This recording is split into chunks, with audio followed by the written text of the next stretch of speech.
자, 이번 시간에는 그 TT 1급에서 전 재무회계 이제 거의 마지막 파트인 것 같아요. 여러분이 좀 주의하셔야 될 것들, 꼭 아셔야 될 것들 그 정리를 해드릴 건데요. 저기 회계 변경과 오류 수정이라는 거예요. 물론 TT 2급에서 나왔던 것이고 TT 2급에서도 자주 다뤄지는 주제이긴 한데 회계 변경의 정의라고 되어 있잖아요. 같이 한번 읽어보면서 키워드나 여러분이 좀 주의해야 될 것만 체크해 보도록 하겠습니다. 회계 정보의 유용성을 제고시키기 위해서는 계속성과 통일성, 이건 앞에서 배웠던 내용들이죠. 계속성과 통일성을 유지시킬 필요가 있습니다. 이는 회계 정보의 비교 가능성을 확보한다는 의미이기도 합니다.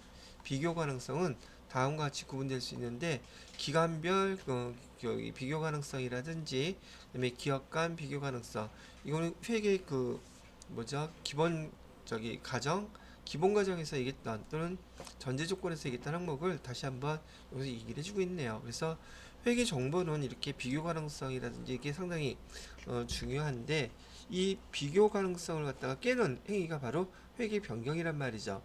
자, 그래서 회계 변경의 유형을 보게 되면 회계 변경의 유형은 정책의 변경이라든지 추정의 변경이라든지 이런 게 있는데 글씨가 계속 줄줄이 써 있다 보니까 여러분이 정리할 때 한눈에 보기가 좀 애매하신 것 같아요.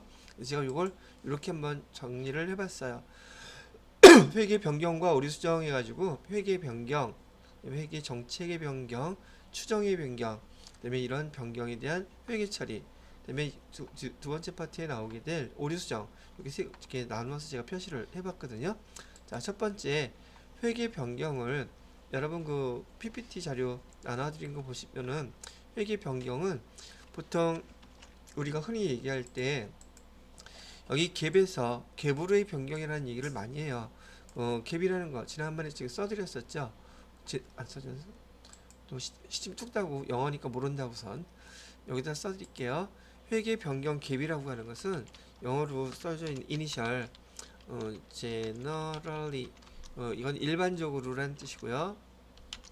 일반적으로 그다음에 accepted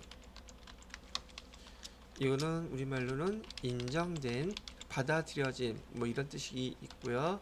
그다음에 또 A는 accounting 그 기업 회계라고 봐주시면 되겠고요. 그다음에 P는 principle 여기서 기준 뭐 기준이다 원칙이다 이렇게 얘기를 하는데 기준이라고 이렇게 나오죠. 그래서 이렇게 우리가 한글로 우리말로 얘기할 때는 정식 명칭이 일반적으로 인정된 기업 회계 기준 요게 정식 명칭이에요. 근데 우리 수업할 때라든지 일반적으로 얘기할 때는 그냥 기업 회계 기준 얘기한단 말이죠. 줄여서 얘기하는 거고요. 영어의 이니셜로 앞에 GAAP 그래서 얘를 갖다가 갭이라고 줄여서 쓴단 말이죠. 여러분들도 긴 말을 갖다 짧게 줄여서 쓰는 게 보편적으로 전문직 중에서 아주 많거든요. 여기 회계에서도 기업 회계 기준을 갖다가 그냥 간단하게 한 글자로 갭 이렇게 표현을 합니다. 그렇다면 이 기업 회계 변경이라는 것은 기업 회계 기준에서 있는 방법 중에서 다른 기업 회계 기준에 있는 방법으로 회계를 변경하는 케이스를 우리가 회계 변경이라고 부른다는 거예요. 자, 회계 변경의 대표적인 케이스 하나를 설명해 드려보면 회계 정책의 변경과 회계 추정의 변경이 있는데 회계 정책의 변경부터 살펴보면 대표적인 게 재고자산이에요. 여러분이 재고자산의 그 단가를 결정하는 방법을 선입선출법, 이동평균법, 총기업평균법, 그 다음에 후입선출법 이런 것들을 배우셨단 말이죠. 그런데 이 회사가 지금 현재로서는 그 재고자산을 평가할 때 선입선출법을 사용하고 있었어요. 그런데 등등 회사의 그 시너지 효과를 위해서 타 회사를 하나 M&A 했단 말이죠. 그래서 A 회사가요, 이 B 회사를 M&A는 뭐하지? acquisition이라는 약자로서 M&A 여기 음, 흡수 합병 사들였다는 얘기예요. 사들였는데 그렇게 하다 보니까 재고자산을 평가할 때 선입선출법보다는 이동평균법이 더 합리적인 방법이더라. 이렇게 해갖고서는 선입선출법을 사용하던 방법을 이동평균법으로 바꿨다.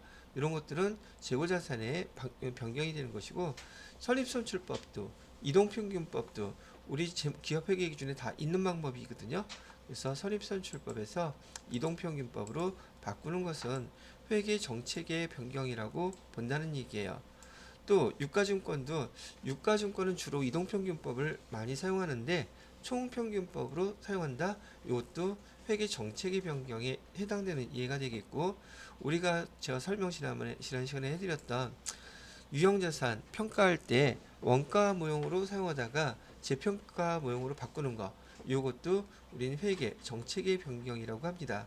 반면에 여기서 주의하셔야 될 것은요, 여기 지금 회계 원가 모형에서 재평가 모형으로 바꾸는 것은 회계 변경에 속하는데, 얘를 반대로 재평가 모형에서 원가 모형으로 이렇게 환원시키는 거, 이거는 회계 정책의 변경이라고 하지 않는다. 이렇게 기억을 해두시면 될 것 같아요. 자, 그 다음에 두 번째로 보시게 되면 추정의 변경. 추정의 변경은요, 보통 우리가 추정한다고 하면 감가상각 방법을 얘기를 하는데, 은근히 여러분들이 요 감가상각 방법에서 많이 틀리더라고요. 한번 보세요. 감가상각을 하는 것은, 우리 감가상각을 계산하기 위해서는 감가상각의 3요소 세 가지가 있어야지 된다고 배우셨을 거예요. 처음에 취득 원가, 그 다음에 두 번째로는 내용, 연수, 그 다음에 잔존, 가치, 이 세 가지가 감가상각의 3요소인데, 취득 원가를 제외한 내용 연수라든지 잔존 가치, 얘네들이 다 지금 우리가 추정하는 숫자들이란 말이죠. 그래서 전반적으로 봤을 때 일단 여러분이 결과론적으로 기억할 때에는 감가상각 방법을 다른 감가상각 방법으로 바꾸는 것은 추정의 변경이라고 본다. 이렇게 기억을 해주시라는 얘기죠. 근데 여기서 뭘 틀리냐면, 자, 똑같은 용어들이 나오긴 하는데 상황은 아예 다르단 말이죠. 보세요. 지금 우리 회사에서 정액법을 사용한다고 얘기를 했단 말이죠. 근데 회계 담당자의 실수로 회계 프로그램에 보면 정액법, 정률법 마우스로 클릭만 하면 그 바뀌죠. 근데 그걸 안 한 거야. 그러면 정액법으로 해야 되는데 거기에 정률법으로 지금 반영이 돼 있단 말이죠. 이랬을 때 이걸 추정의 변경이라고 보겠습니까? 오류라고 보겠습니까? 이건 바꾼 게 아니에요. 우리 회사에서 적용을 할 때, 우리 회사에서 적용을 하게 될 때 지금 정액법으로 써야 되는데 정률법으로 잘못 실수를 해서 감가상각 방법이 적용됐다면 이건 적용을 잘못한 것이므로 이거는 오류예요. 무슨 말인지 아시겠죠? 근데 어떠한 내용에 의해서 합리적인 어떤 판단에 의해서 정액법으로 사용하던 것을 정률법으로 바꾸게 됐다. 이게 추정의 변경이지 적용을 잘못한 것은 오류예요. 근데 이걸 갖다가 잘 틀리시더라는 얘기죠. 이거는 오류다. 여기 왜냐면 오류 수정이라고 밑에 나와 있죠. 여기에 해당되는 거예요. 추정의 변경에 해당되지 않습니다. 자, 그 다음 매출채권 대손 설정률을 보통 여러분이 어떻게 기억하고 계실지 모르겠는데 어떤가요? 갑자기 왜 밑에 오류라고 하시는지. 다시 우리가 감가상각 방법을 정액법에서 정률법으로 바꾼다고 하면 그 바꾸는 이유가 있어야 돼요. 합리적인 이유. 거기에 따라서 바꾸는 것은 추정의 변경이라고 해요. 여기까지는 이해되셨나요? 자, 근데 지금 담당자가 지금 우리 감가상각을 하면서 당연히 정액법으로 해야지 되는데 자기가 정률법으로 저기 잘못 눌러가지고서 감가상각 방법이 정률법이 적용된 거예요. 이거는 우리 회사에서 바꾸려고 그랬던 게 아니라 회사의 담당자가 실수로 잘못 적용한 거잖아요. 그래서 잘못 적용하는 것은 오류에 해당되지 여기 추정의 변경에 해당되지 않는다고 얘기해 드리는 거랍니다. 자, 매출 채권인 경우 대손 설정률이라는데 대부분 여러분이 보셨던 것처럼 대손 설정률은 1%로 많이 이렇게 맞춰져 있어요. 왜 그럴까? 법인세법에 이제 배웠을 텐데 법인세법에서는 대손상각비 대손율을 1%만 비용으로 인정해줘요. 그러니까 더 많이 한다 그래도 법인세법상 1% 이상의 비용으로 인정을 못 받거든요. 그러니까 세무조정을 갖다가 굳이 안 하기 위해서 다 1% 적용한 거예요. 그런데 우리 거래처가 이번에 여기 올해 경기가 너무 안 좋아서 대손이 한 3%는 날 것 같아. 그 누가 판단하느냐? 재무 책임자가 판단하는 거예요. 그래서 3% 정도 날 것 같다? 5% 정도가 날 것 같다? 세법으로는, 법인세법으로는 인정을 못 받더라도 우리는 대손충당금을 쌓아놔야 되겠다 싶으면 5%도 할 수 있고 10%도 할 수는 있어요. 다만 법인세법에서 세금 계산할 때 이 대손충당금에 대한 건 몇 퍼센트밖에 인정을 안 해준다? 1%.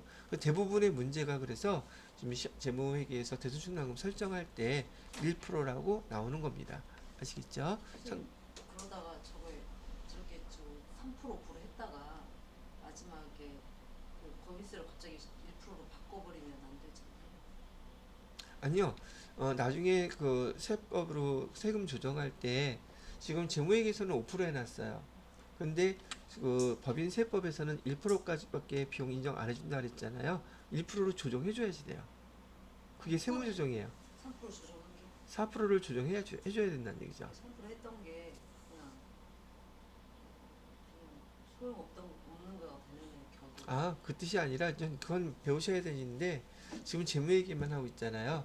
5%는 재무회계에 의해서 기록된 숫자이고 우리가 세금을 낼 때는 법인세법에 맞춰서 조정을 해야 되기 때문에 재무회계로 잡은 것 기준으로 해서 여기 법인세법으로 그 금액들을 다 조정을 해줘야 돼요. 그걸 배워야 돼. 세금 그렇게 할 수 있는 거 하는 거예요. 네? 세금을 내기 위해서 굳이 1% 그냥 변경하는 것뿐이에요. 예, 세금은 재무회계로 나온 금액을 세금 내는 게 아니에요.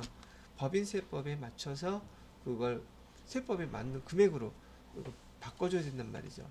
조정을 해줘야지 법인세 얼마 계산이 된다는 얘기거든요. 자, 뭐 그거는 앞으로 우리 법인세법 세무 조정할 때 배울 거니까 참고로 그렇게 알아주시면 될 것 같고요. 자, 여기 보시게 되면 대손 설정률이라는 게 얘도 결국은 추정이에요. 그래서 얘를 추정의 변경이라고 한다. 그다음에 재고자산, 우리 재고자산에서는 저가법 배우셨죠?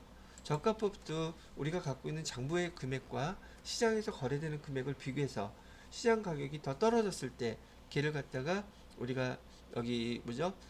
재고자산 평가 손실에서 적용했던 것들인데 이것도 지금 시장의 모든 가격을 다 조사했을까?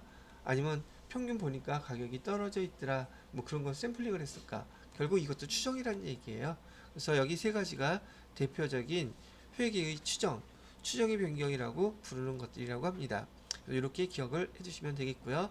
그럼 여러분들 TAT 2급에서 기출문제나 다른 문제들 풀어보시면 다음에 해당되는 것 중에서 정책의 변경이 해당되는 거, 추정의 변경이 해당되는 거 고르는 게 시험 문제에 나왔었을 거예요. 또한 보기에서 이런 것도 나왔죠. 지금 우리 회사가 뭔가 바뀌긴 바뀌었는데 정책의 변경도 일어나고 있고 추정의 변경도 일어나고 있다. 이런 경우는 어떻게 이렇게 이런 것들이 동시에 발생하느냐면 바로 이런 경우예요. 회사를 갖다가 M&A 하게 되면은 회사 두 개가 합쳐지는 거기 때문에 여지껏 우리가 사용해왔던 재무회계에 대한 어떤 내용들이 많이 바뀔 수가 있어요. 그래서 정책의 변경도 일어나고 추정의 변경도 일어난다. 그렇다 그러면 어떻게 얘를 처리를 해야 되겠느냐, 재무제표에 어떻게 반영을 해야 되겠느냐. 일단 정책의 변경부터 먼저 반영합니다. 그리고 재무제표가 완성되면 그 다음에 추정의 변경을 반영해서 적용하면 됩니다. 순서대로 적용을 해주시면 돼요. 근데 또 이런 경우도 있네요. 이게 정책의 변경이야, 추정의 변경이야, 이거 알 수가 없어.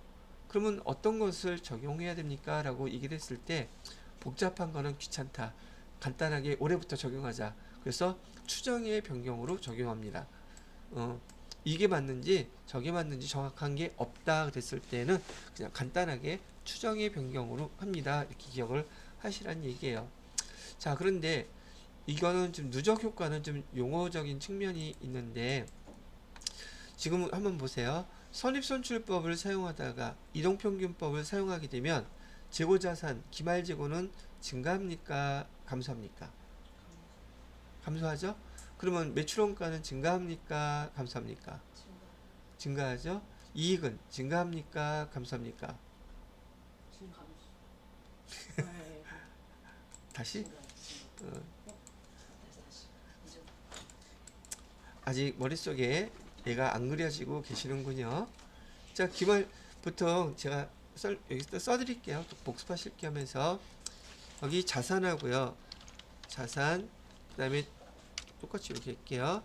자산, 그 다음에 이익, 그 다음에 자본, 그 다음에 법인세 비용. 얘는 같은 방향으로 움직인다 그랬죠. 그러면 윤초희가 선입선출법에서 이동평균법으로 바꾸면 자산이 감소한다면서요. 그죠? 그러면 이익도, 자본도, 법인세 비용도 다 감소하겠죠. 그러나 매출원가 비용은 증가하겠죠. 그 차이 기억을 하시고요. 이렇게 작년에는 결산했을 때 우리 기말지구에 대한 평가로 인해서 선입선출법을 사용했는데 이동평균법으로 사용하게 되면 비교 가능성이 있어요? 없어요? 없잖아. 그래서 만약에 이렇게 정책의 변경이 생기게 되면 전년도의 재무제표를 싹 다 뜯어 고칩니다. 뭐 올해 거하고 비교를 하기 위해서 올해 걸 고치는 게 아니라 올해 거는 변경한 방법으로 그대로 사용하는 거예요. 이동평균법으로. 근데 전년도 게 비교가 안 되잖아. 그래서 전년도 거는 선입선출법으로 계산된 것을 이동평균법으로 다 바꾼단 말이죠. 그래야지 비교 가능성이 생기니까. 이걸 뭐라고 부른다? 전년도 거를 뜯어 고치는 작업을 하는 것을. 그래서 그 금액이 나온 그 결과를 우린 누적 효과라고 불러요. 그래서 회계 정책의 변경인 경우에는 누적 효과를 소급법을 적용해서 반영한다. 이렇게 기억하시면 되겠고요. 추정의 변경인 것은 여기 전진법이라는 것은 올해 바꿨잖아요. 그럼 올해부터 다음 오는 해, 그 다음에 소급법으로 전년도 손대지 않고 올해와 다음에 오는 해들에 적용하는 방법을 전진법이라고 불러요. 자, 누적 효과를 반영하는 방법은 크게 세 가지가 있는데 정책의 변경에 적용되는 소급법, 추정의 변경에 적용되는 전진법. 근데 그 사이에 단기 일괄 처리법이라는 말이 있어요. 요거는 뭐냐면 분명히 그 누적 효과가 발생을 했는데 전년도에다가는 영향 미치지 않고 뭐 등등 올해 거, 전년도 거, 그 전전년도 거 아무것도 안 따져. 무조건 다 그 결과를 어디에 반영시킨다? 올해만 다 반영시키는 방법을 단기 일괄 처리법이라고 그래요. 단기 일괄 처리법을 적용하게 되면 이 금액이 크기에 따라 다르긴 하겠지만 올해 재무제표에 미치는 영향이 아주 지대하겠죠. 그런데 간단해. 전년도 거 손 안 대고 특별하게 손댈 것들이 없기 때문에 단기 일괄 처리법은 올해 재무제표의 영향은 크겠지만 간편성이 없잖아 있다. 그렇게 기억을 해주시면 되겠어요. 그래서 누적 효과를 반영하는 방법은 세 가지, 소급법, 단기 일괄 처리법, 전진법 세 가지가 있다. 이렇게 기억을 하고 그 내용들 참고해 두시면 될 것 같습니다. 자, 그 다음에 회계 변경하고 이제 상대적인 개념이 얘는 회계 변경이 아니라 오류 수정이에요. 즉 잘못된 거 기업회계 기준으로 되돌리는 그런 작업이라는 뜻이죠. 뭐 간단하게 오류 수정이라는 게 만약에 여러분이 그 비용을 500만 원이라고 입력을 해야 되는데 실수로 50만 원이라고 입력했어요. 이거는 회계 변경이에요, 오류예요? 오류지. 잘못 입력했으니까 뭐 이렇게 그 사람이 의도하지 않았던 잘못 적용했던 아까 여기 정액법, 정률법 잘못 적용한 거 있죠? 이런 것들은 다 오류라고 부르고 그 오류를 원래 기업회계 기준에 있던 내용대로 수정하는 것을 오류 수정이라고 부르는 거예요. 자, 일단 여기까지만 해놓고 잠깐 쉬었다가 계속 이어서 설명을 해드리도록 하겠습니다. 자, 그래서 오류 수정이라는 것은 고의가 됐던 실수가 됐던 잘못 반영한 것들을 우린 오류라고 부른단 말이죠. 당연히 오류가 생겼으면은 걔를 수정을 해야 되겠죠. 뭐 정확히 반영하는 것이 바로 기업회계 기준으로 맞춰서 반영하는 것이니까요. 그런데 이렇게 오류가 생기잖아요. 이렇게 오류가 생기면 당기순이익에 영향을 주는 오류가 있고 당기순이익에 영향을 주지 않는 오류가 있대요. 그러면 조금 전에 얘기했던 만약에 정액법, 정률법을 잘못 적용하면 당기순이익에 영향을 줄까요? 안 줄까요? 당연히 영향이 가겠죠. 그리고 얘는 수정하기 전까지는 영원히 계속 반영돼서 그냥 적용이 된단 말이죠. 그래서 만약에 정액법으로 해야지 되는데 정률법으로 잘못 반영했다. 정액법을 정률법으로 잘못 반영 적용을 하게 되면 얘를 갖다 우리는 당기순이익에 영향을 주는 오류라고 본다는 얘기죠.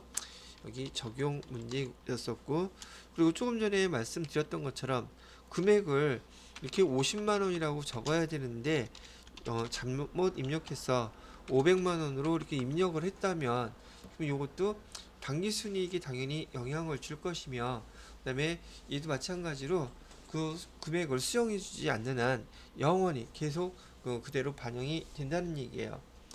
그런데 오류가 발생하기를 했는데 얘가 당기순이익에 영향을 주지 않는 오류가 있다? 이런 케이스예요. 만약에 지금 우리가 보험료라고 써야지 되는데 얘를 갖다가 우리가 복리후생비 이렇게 썼다 그러면 당기순이익에 영향이 있습니까? 없습니까? 즉 계정을 잘못 쓰게 되면 이런 것들은 오류이기는 한데 여기 당기순이익에는 영향을 주지 않는다 이렇게 얘기를 하는 거예요. 자, 이런 거는 수정을 해줘야겠죠. 그래서 여러분들이 그 시험을 보실 때 전산 회계 2급, 전산 회계 1급, 세무 2급 이런 과정 거치시면서 오류 수정에 대한 문제가 여러 번 나왔던 거 있었죠. 그런 오류 수정을 갖다가 해주는 거예요. 자, 그런데 그 중에서 여러분이 좀 주의를 기울여야 되는 것은 요거예요. 당기순이익에 영향을 주는데 얘가 손대지 않고 그냥 놔둬도 자동으로 그 오류가 수정이 되는 오류가 있어요.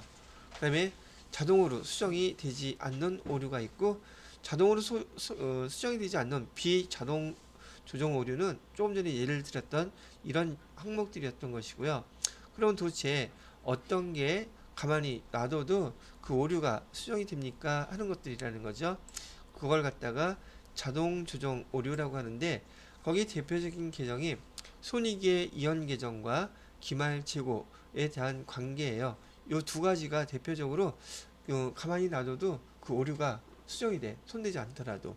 그러면 그 잘못 입력했던 그 금액은 그 해는 틀렸겠죠. 그거 한번 보여드릴게요. 자, 일단 요거는 제가 캡처를 하나 해놓고요.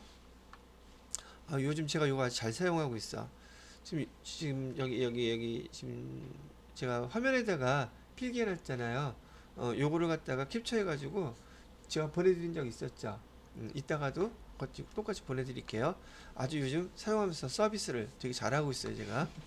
자, 그러면 여기 손익의 이연 그다음에 기말 재고가 왜 자동으로 그 오류가 언제 어떻게 수정되는지를 한번 보여드리도록 하겠습니다. 요건 좀 지워야 되니까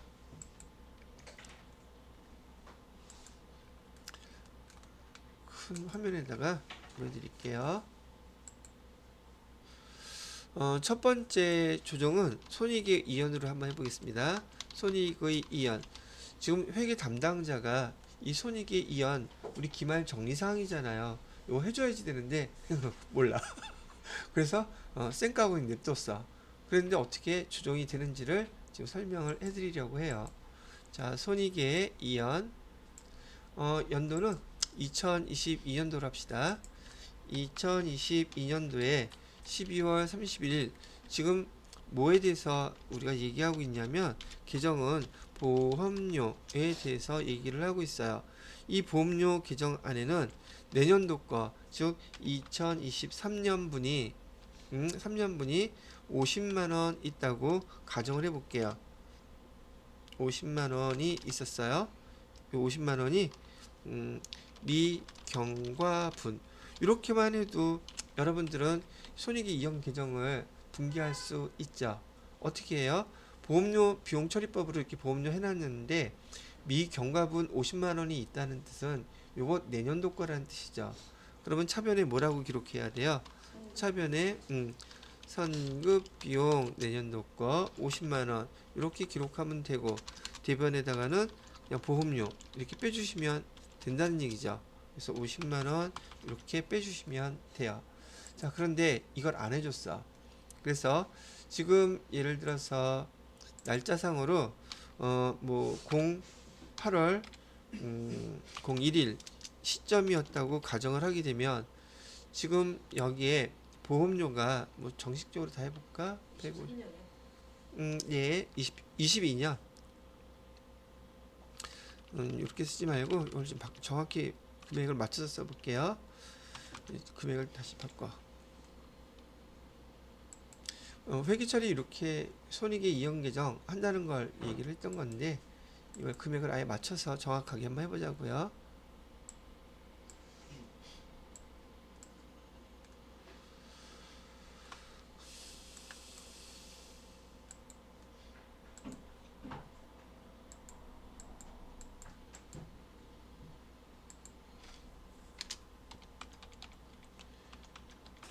여러분들한테 예를 드렸던 2022년 10월 1일 날 보험에 가입했어요.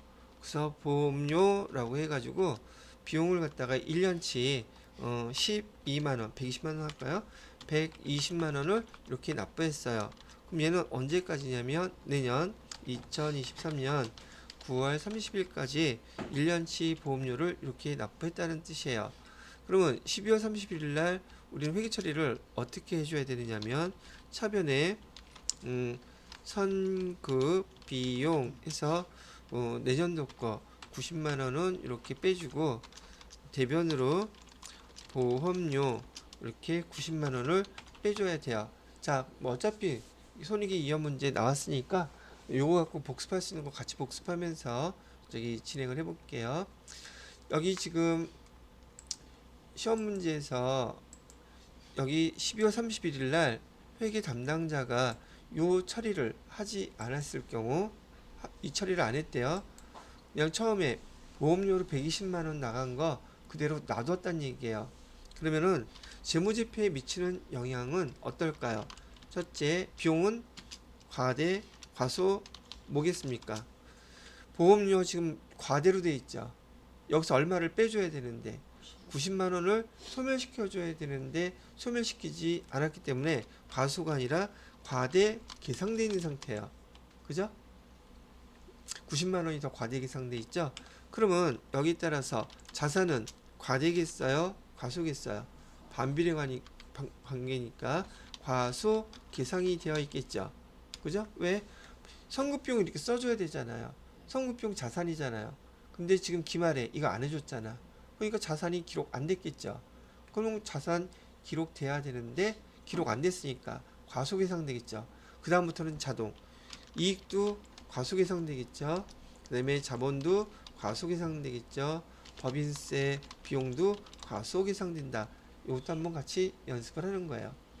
자, 그런 결과 지금 이거를 안 했기 때문에 지금 2022년도 결산 시점에서는 2022년도 12월 31일 시점에서는 비용이 과대계상되어 있고 자산은 과소계상되어 있고 이런 결과가 벌어졌어요. 근데도 담당자가 입 꾹 다물고 난 모른 척하고 그냥 넘어갔어. 그럼 2022년도 재무제표는 지금 틀려 있겠죠. 그죠? 자, 그 다음에 2023년이 됐어요. 12월 31일. 그러면 2023년 10월 1일 날 보험은 1년이면 만기가 되죠. 그죠? 그러면 2023년에 9월 30일부로 일단 끝나겠죠. 그리고 보험에 또 가입하겠죠. 그리고 2023년 12월 31일 날은 여기 손익의 이용 계정 처리를 배워서 정확히 잘했어. 2023년 12월 31일 날은 여기 손익의 이연 요 회계 처리를 갖다가 새로운 담당자가 정확히 잘했단 말이에요. 근데도 결과론적으로는 2022년과 2023년에 지금 비용과 비용과 자산 계정이 틀려져 있었기 때문에 두 해는 연속 틀려요. 재무제표가. 그런데 2023년 12월 31일 날 여기 손익 이용 처리를 제대로 했기 때문에 2024년부터는 정상적으로 자동으로 맞아지게 된단 말이죠. 왜? 2022년, 2023년 11월 30일 날 정확하게 손익의 이연 처리를 끝냈기 때문에. 그래서 이게 자동으로 이렇게 조정이 오류가 생긴다 그래서 2024년 1월 1일부터는 재무제표가 정상적으로 환원된다. 그래서 이익이 그대로 반영돼서 자동적으로 얘가 이런 상황이죠. 자동 조정이 되어 있는 상태가 된다 이런 뜻이에요. 결과론적으로 손익의 이용 계정은 그 해와 회계 처리 안 한 해 다음 해 두 해만 버티고 두 번째 해 마지막만 잘 처리하면 그 다음에 세 번째 해는 잘 맞아 들어간다는 뜻이에요. 그러니까 불안하면 버티든지 아니면 그 전에 퇴사하든지 둘 중에 하나 선택하면 돼요. 사고 쳤을 때. 중간에 2023년도에 전기 오류 수정해도 되는 거죠? 돼요. 그렇게 할 수도 있어요. 근데 여튼간에 전기 오류 수정 손익을 손대면 누구한테 그 윤허를 받아야 되겠습니까? 어차피 얘기하는 거야. 지금 어떻게 하기로 했어요? 심쭉 따기로 했잖아. 그래서 얘는 자동으로 조정이 오류가 되더란 얘기예요. 자, 또 똑같은 사례이긴 한데요. 계정이 좀 다르긴 하죠. 기말 재고예요. 얘도 2022년도 거하고 2023년도 거, 2024년도 거 세 개를 연속해서 한번 비교를 해볼게요.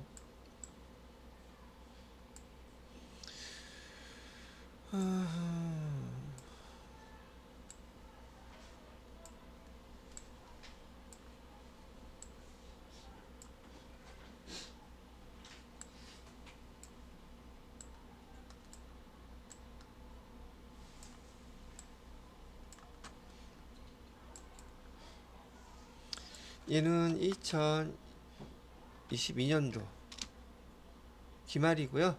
얘도 2023년도 기말, 얘는 2024년도 기말.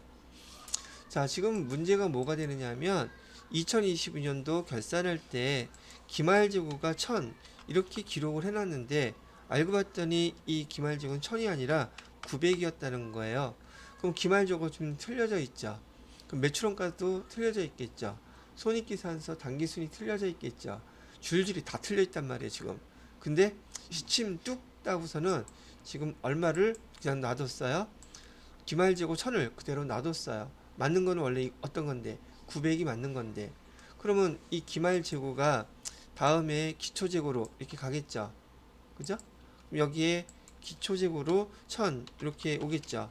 뭐 단기에 매입한 거 정확히 다 했다고 치고, 그러고 난 다음에 여기 기말재고 2023년도에 기말재고를 조사했더니 1200이더래요. 이렇게 정리를 하게 되면 결국은 2023년도에 기초재고 금액은 잘못되어 있었지만, 그죠? 왜? 2022년도에 기말재고가 잘못된 게 와 있으니까 얘 단기 매입하고 더해서 기말재고 뺀 게 매출원가에 다 들어가겠죠. 그럼 매출원가는 정확한가요? 정확할 리가 없지. 기초가 틀려 있으니까. 그런데 기말재고는 정확한가요? 맞아요. 그러면 또 이 기말재고가 다음 해에 기초재고로 이렇게 넘어가겠죠. 그럼 2024년도는 다 정확하게 맞게 되겠죠. 그래서 여러분들한테 지금 자동 조정 오류라고 하는 것들은 대표적인 케이스로 손익의 이연에 해당되는 계정과 그다음에 여기 기말 재고 자산이 결국은 그 틀린 해 연도와 그 다음 해 연도만 버티면 세 번째 가게 되면 자동으로 그 오류가 수정이 되더라 하는 예를 설명을 해 드렸던 겁니다. 되시겠죠? 자, 이것도 캡처 하나 해놓고 지워도 되지. 여러분한테 보내줄 거니까. 자, 그래서 지금 여기 오류 수정에 관련돼서 단기 순이익, 그 다음에 여기 자동 조정 오류와 비자동 조정 오류 이렇게 설명을 해드렸어요. 근데 이제 맨 마지막 파트에서 우리 중대한 오류란 말이 좀 사용이 돼요. 근데 얘는 전 실기에서 중대한 오류일 때 또는 중대하지 않은 오류일 때 얘를 수정할 때 어디를 어떻게 수정하는 것을 중대한 오류다, 중대하진 않은 오류다 이렇게 구분하냐는 거예요. 자, 중대한 오류인 것은 전년도에 재무제표에 그 자본 규정이 있죠. 자본 규정을 다 수정을 해줘야지 돼요. 왜? 말 그대로 중대한 오류이기 때문에 전년도 재무제표를 손대서 거기에 전년도 그 자본 규정을 수정해 주는 것을 말하는 것이고요. 그러면 자본 규정 뭘 수정해 줘야 되는데요? 당기순이익이 원래 어디 들어가 있죠? 자본 규정에 당기순이익은 어디에 들어가 있어요? 5가지의 그 통합 규정 제가 설명해 드렸었죠. 그치. 그래서 이 잉여금에 들어가 있는 300번대 자본 규정은 여기 300번대 규정을 사용해요. 근데 그 300번대 뭐 정기 오류 수정 손익이라는 규정이 있어요. 그래서 이렇게 여러분들한테 한번 간단하게 정리를 해드리면 코드 번호는 지금 제가 까먹었으니까 300번대 전기 오류 수정 이익도 있고요. 그 다음에 300번대 한글로 우리 계정명으로 써있는 전기 오류 수정 손실이라는 규정도 있어요. 그런데 중대하지 않은 오류는 전년도 거는 손 안 대고요. 올해 원래는 작년 거지만 올해 거에 반영하는 거예요. 왜? 그 금액이 이렇게 중요하지 않으니까 전년도 거 손대면 귀찮고 좀 일이 커진다 이거죠. 그래서 올해 거에 900번대는 영업 외 수익과 영업 외 비용 규정에 보시게 되면 900번대에 여기도 똑같이 정기 오류 수정 이익이라는 규정과 전기 오류 수정 손실이라는 규정이 두 개가 똑같이 다 있단 말이죠.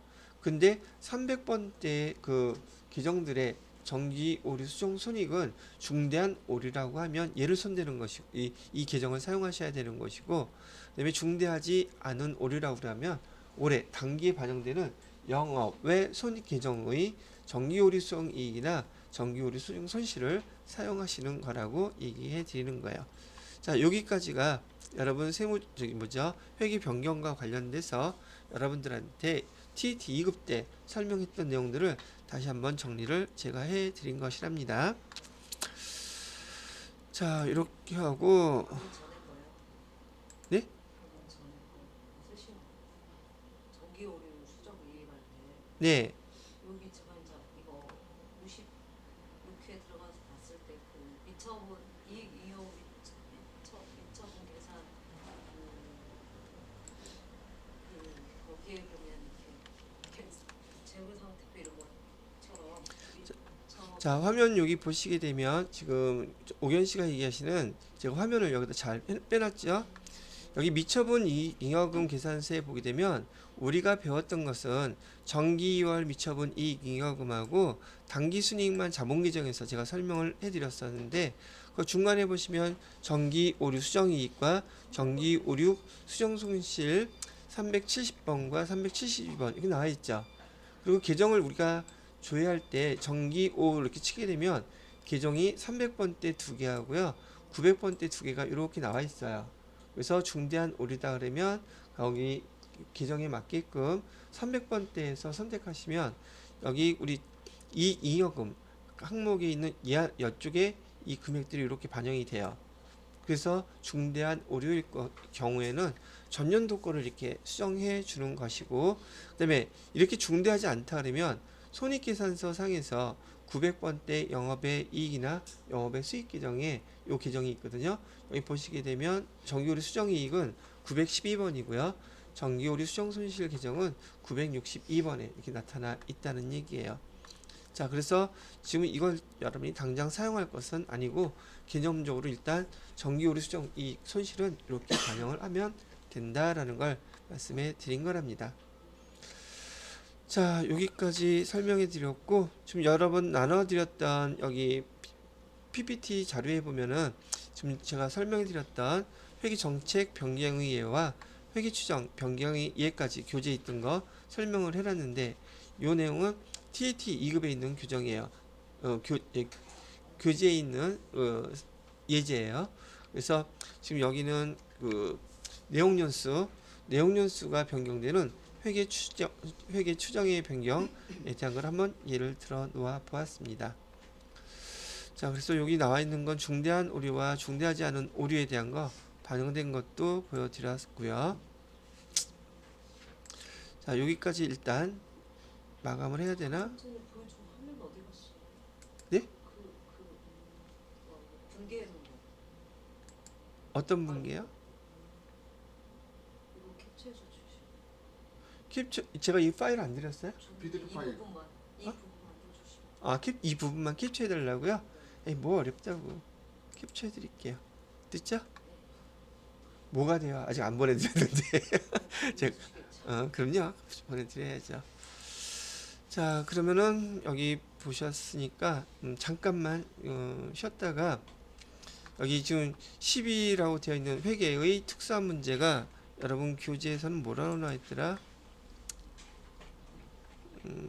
회계 오류 변경 단기 순위 중대한 오류 외화 환산 8절에 외화 환산이라고 나와 있는 거 한번 읽어보고 넘어갈 것이긴 한데요. 일단은 또 시간이 됐으니까 여러분들 그 회계 정책의 변경과 그다음에 추정의 변경 내용들 지금 한번 독서하듯이 천천히 한번 읽어보세요. 자, 이제 8번째 파트는 외화 환산이라고 나와 있고 여기 지금 기능통화라든지 외화 거래에 대한 얘기가 나와 있어요. 요거 알기 전에 어떤 분들 지금 희승 씨가 아마 그랬던 것 같은데 환율 문제만 나오면 골치 아프고 헷갈리고 막 그런다고 얘기를 하셨던 것 같아요. 우선 여러분이 외화 거래와 관련돼서 일단 이런 내용을 한번 정리를 해 두실 필요가 있는데 외화 환산 손익과 외환차 손익 요 계정을 구분을 할 줄 아셔야지 돼요. 대부분 다 할 줄 아실 거라고는 보는데 외화 환산 손익이란 이 말 뜻은요. 환산이라는 말이 우리 그 12월 달에 평가라는 말이에요.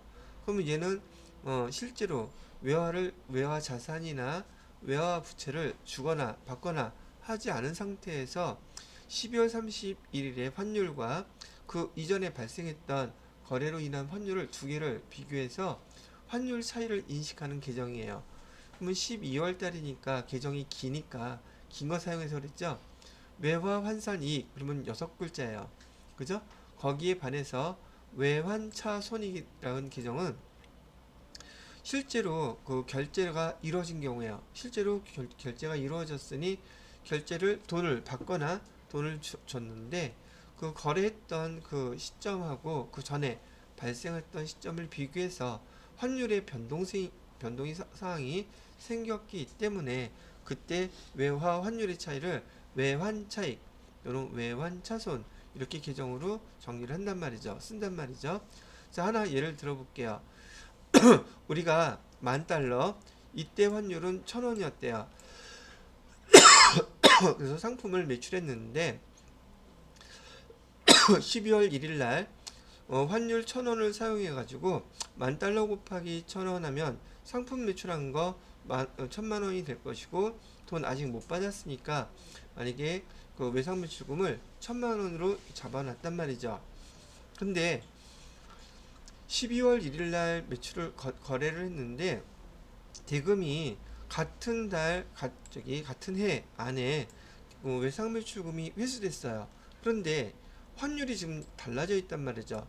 우리가 상품을 매출했던 요 시기에 환율은 얼마였는데 1,000원이었죠. 근데 이거 자산인지 부채인지 요거부터 구분 잘 하셔야 돼요. 자산이죠. 그리고 제가 지난 며칠 전에 희승 씨한테도 얘기했는데 외화 거래가 발생하면 1달러 환율로 계산만 하세요. 뭐 여기 $10,000, $1,000 이런 거 계산하지 말고. 그럼 환율이 지금 여기는 얼마였어요? 물건을 팔고서 우리가 받을 게 1,000원이란 뜻이야. 우리 돈으로. 그런데 지금 여기 얼마 됐어요? 1,200원 됐죠. 우리가 받아야 될 게 더 증가한 거예요? 감소한 거예요? 더 증가했잖아. 외상매출금이. 그죠? 그러면 1달러당 얼마가 증가했어요? 200원 증가했죠. 그러면 여기 외상매출금을 갖다가 200원 곱하기 $10,000 하게 되면은 여기 금액이 딱 계산되죠. 그러니까 환율 나오게 되면 환율로 다른 걸 곱하기 전에 그 환율 갖고만 계산하세요. 단위가 작기 때문에 이해하기가 훨씬 수월할 거예요. 자, 여기 한번 보자고요. 외상매출금을 회수했는데 환율이 지금 200원이 더 올랐으니 10,000달러 곱하면 우리 보통예금 통장에 돈으로 원화로 얼마 들어와 있겠어요? 1,200만 원 들어와 있죠. 그런데 우리가 외상매출금 잡아놨던 건 얼마예요? 1,000만 원이죠. 그러면 외환 차이 이렇게 실제로 그 거래를 통해서 돈을 결제를 주거나 해주었거나 받으면 얘를 외환 차이라고 부르는 거예요. 그래서 200만 원. 하나 이건 이익 따지는 거죠. 1달러당 200원이 증가했으니 10,000달러 곱하면 나한테 200만 원이 이익이었겠구나. 그래서 외환 차이 이렇게 쓸 수도 있는 거란 말이죠. 근데 이번에는 얘 그 대금이 회수한 게 아니라 12월 31일까지 아직 회수를 못했어. 근데 우리는 결산을 해야 되잖아요. 그러면 12월 31일 시점에서 외화 자산에 대한 우리 외상물출금은 얼마가 정확한 거예요? 1,000원이에요? 1,200원이에요? 또 얘기하는데 지금 그 외상물출금은 자산 계정이죠. 자산 계정이 처음 발생한 시점에서는 1,000원이었지만 지금 12월 31일 현재 환율이 바뀌었잖아요. 그러면 재무상태표의 자산 계정은 그 시점에 그 회사의 재산 상태를 나타내는 거라고 했잖아요. 그럼 12월 31일 날 외화 자산에 이 회사의 그 재산 상태는 1,000원이 맞다는 뜻이에요? 1,200원이 맞다는 뜻이에요? 이게 재무상태표의 뜻을 다 따로따로 외우고 있어서 이게 연결을 못 시키는 거야. 거래할 때는 거래 시점이 현재 시점이니까 그 금액을 적는 것이지만 시간이 지나서 12월 31일이 됐어요. 그럼 외화 자산인 외상매출금은 그 현재 재산 상태가 1,000원이 돼야지 맞아요. 1,200원이 돼야지 맞아요. 1,200원이 돼야 맞잖아. 12월 30일 시점이니까. 그래서 200원만큼을 더 증가시킨 거예요. 그래서 차변에다가 외상매출금 실제로 받았어요? 아니 받은 건 아니고 그래서 이 외상매출금을 증가시키고 여기 밑에 계정은 뭐라고 썼어요 이번에는? 외화 환산이란 말 썼죠? 외화 환산은 평가의 의미예요. 12월 31일 날 쓰는 계정이고요. 외환 차익은 이건 실제로 돈 주고받고 했을 때 환율 때문에 차이가 나는 손익을 기록하는 계정이다. 이렇게 기억을 하시면 되겠어요. 자, 그래서 여기 정리한 거 보세요.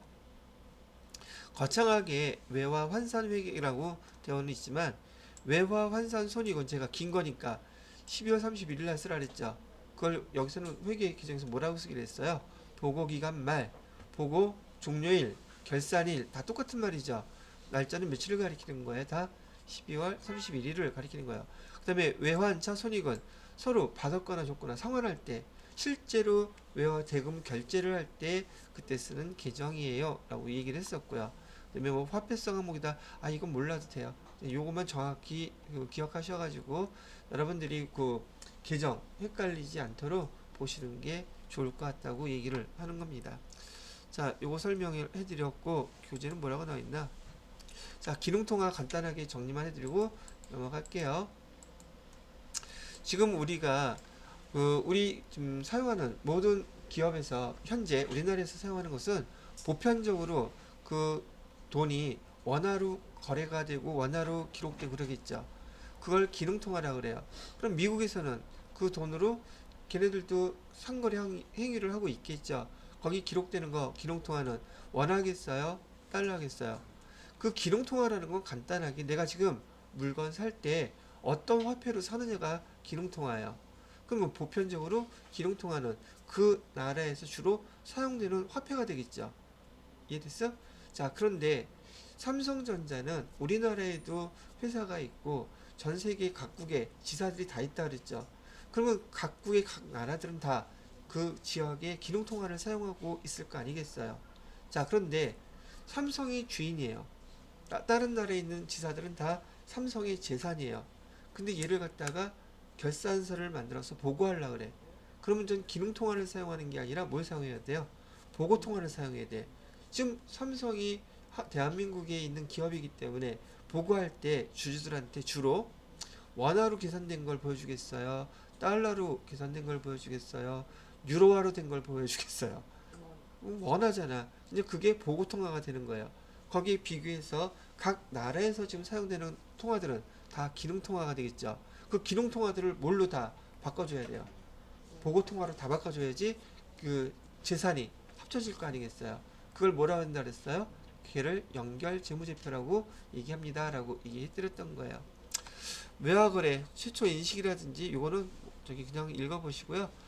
아까 얘기해드린 실제적으로 이해해야 될 것만 잘 기억해 두시면 될 것 같습니다. 자, 요거는 좀 끊어서 합시다.